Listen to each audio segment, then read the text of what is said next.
দিল্লির অভিজাত এলাকায় একটি নীরব ফ্ল্যাট, বাইরে ভারতীয় গোয়েন্দা বাহিনীর পাহারা, ভেতরে এক সময়ের শাসক ফ্যাসিস্ট শেখ হাসিনা। 15 বছর বাংলাদেশের প্রধানমন্ত্রী থাকা এই স্বৈরাচার এখন নিজে কেবল সংবাদের বিষয় নন, বরং একটি রাজনৈতিক সমস্যার নাম।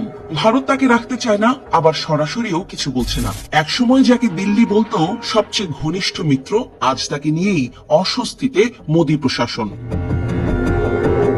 দিল্লিতে এখন শেখ হাসিনা কার্যত গৃহবন্দী। বাংলাদেশের কোন রাজনীতিকের সঙ্গে তার যোগাযোগ নেই। তার দল আওয়ামী লীগের শীর্ষ নেতারাও তার নাগাল পাচ্ছেন না।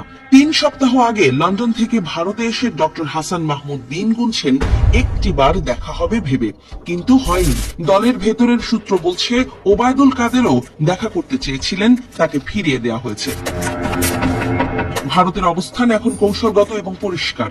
তারা শেখ হাসিনার অধ্যায়কে ইতিহাসে পাঠাতে চায়। মুখে কিছু না বললেও কার্যত নতুন সরকারকে স্বীকৃতি দিয়ে ফেলেছে তারা। তবে মধুর সম্পর্ক এখনো গড়ে ওঠেনি। ডক্টর মোহাম্মদ ইউনূস সরকারকে তারা গ্রহণ করলেও ব্যবসা বাণিজ্যে নিষেধাজ্ঞা, সীমান্তে উত্তেজনা, চিকিৎসা ভিসা বন্ধ, সব মিলিয়ে সম্পর্ক বরফে ঢাকা। ভারতের এই দোদুল্যমান নীতির কারণে বাংলাদেশ ভারত সম্পর্কের এক অন্ধকার অধ্যায় শুরু হয়েছে। কূটনৈতিক স্তরে নীরবতা এখন নিয়মিত। সীমান্তে পুশ ইন বাড়ছে, গোলাগুলির ঘটনাও উদ্বেগজনক হারে বাড়ছে। দিল্লিতে নতুন কূটনীতিক পাঠানো হলেও তিনি এখনো অ্যাক্সেস পাচ্ছেন না। বিশ্লেষকরা বলছেন ভারতের বড় ভুল ছিল আওয়ামী লীগকেই একমাত্র ভরসা হিসেবে দেখা এবং বিকল্প ভাবনার অনুপস্থিতি। 15 বছর পর যখন হাসিনা সরকার পড়ল, তখন ভারতও যেন ধাক্কা খেল। নরেন্দ্র মোদী এবং তার পররাষ্ট্র মন্ত্রণালয় এখন পরিস্থিতি সামাল দিতে চাচ্ছে ধাপে ধাপে, কিন্তু ভারতের মনোভাব এখন একেবারেই বাস্তববাদী। তারা শেখ হাসিনাকে নয়, বাংলাদেশ রাষ্ট্রকে নিয়ে ভাবছে।